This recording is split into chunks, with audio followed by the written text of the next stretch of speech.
കത്ത് വിവാദത്തിൽ മുഹമ്മദ് ഷർഷാദിനെതിരെ CPM നേതാവ് തോമസ് ഐസക് വക്കീൽ നോട്ടീസ് അയച്ചു. ആരോപണങ്ങൾ 7 ദിവസത്തിനകം പിൻവലിച്ചില്ലെങ്കിൽ നിയമ നടപടി സ്വീകരിക്കുമെന്ന് ചൂണ്ടിക്കാട്ടിയാണ് നോട്ടീസ്.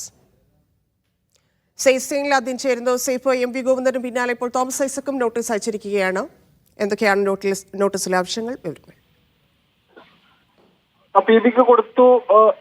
ആ കത്തിൽ അതുമായി ബന്ധപ്പെട്ട് തോമസ് ഐസക്കിന്റെ പേര് കൂടി പരാമർശിക്കപ്പെട്ടിരുന്നു. അവരുടെ ലോണുമായി ബന്ധപ്പെട്ട് ചില ഇടപെടലുകൾ നടത്താൻ വേണ്ടി അന്ന് ധനമന്ത്രിയായിരുന്നു തോമസ് ഐസക്കിനെ സമീപിക്കുകയും തോമസ് ഐസക്ക് ഇടപെട്ടുകൊണ്ട് അതിനകത്ത് തമിഴ്നാട്ടിൽ നിന്നടക്കമുള്ള ആൾക്കാരുമായി സംസാരിച്ച് ചില ഇളവുകൾ വരുത്തിത്തരാൻ വേണ്ടിയും കാലാവധി നീട്ടി നൽകാൻ വേണ്ടിയും ചില ശ്രമങ്ങൾ നടത്തി. അത് വിജയിക്കുകയും ചെയ്തു എന്ന തരത്തിലുള്ള പരാമർശമാണ് അതിലുണ്ടായിരുന്നത്, ആ കത്തിലുണ്ടായിരുന്നത്. ഇതിനെതിരെ തോമസ് ഐസക്ക് നോട്ടീസ് അയക്കുന്നത് നേരത്തെ വ്യക്തമാക്കിയതാണ്. 7 ദിവസത്തിനകം ഈ ആരോപണങ്ങൾ പിൻവലിക്കണം എന്നുള്ളതാണ് തോമസ് ഐസക്ക് മുന്നോട്ട് വെച്ചിരിക്കുന്ന ആവശ്യം.